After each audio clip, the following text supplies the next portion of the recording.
Alors, dans cette figure, on connaît le rayon du cercle gamma, le rayon du cercle lambda, on connaît aussi la mesure de l'angle CED qui vaut 150 degrés et on cherche à trouver la longueur AB.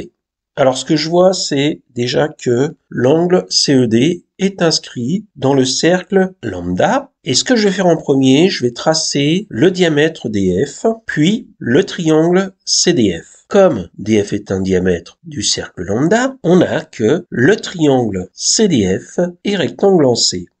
Nous avons donc CED et CFD qui sont deux angles inscrits dans le cercle lambda. Nous allons donc utiliser le théorème de l'angle inscrit dans ce cercle. Alors attention, dans notre cas, CED intercepte l'arc jaune et CFD intercepte l'arc magenta. Ces deux arcs étant complémentaires, les angles CED et CFD sont supplémentaires, c'est-à-dire que la somme de leurs mesures fait 180 degrés. On obtient facilement que CFD vaut 30 degrés.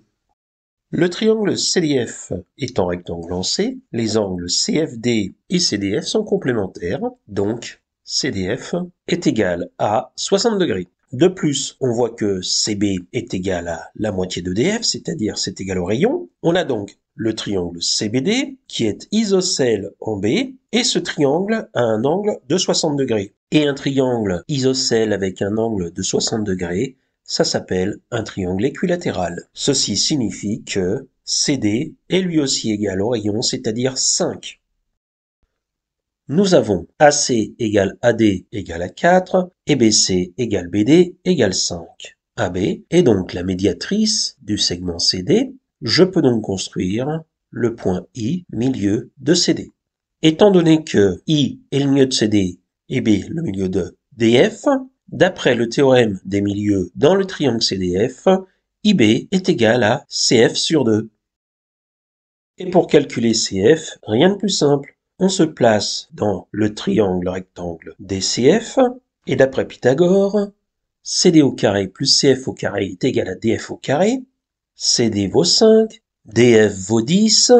On a donc CF au carré est égal à 10 au carré moins 5 au carré, c'est-à-dire 100 moins 25, 75. CF égale racine de 75. 75, c'est 25 fois 3. Autrement dit, CF est égal à 5 racines de 3.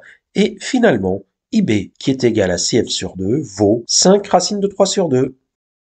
De même, dans le triangle AIC, rectangle en I, AI au carré égale AC au carré moins CI au carré. Donc, AI au carré égale 4 au carré moins 5 demi au carré. AI au carré égale 16 moins 25 quarts, c'est-à-dire 64 quarts moins 25 quarts.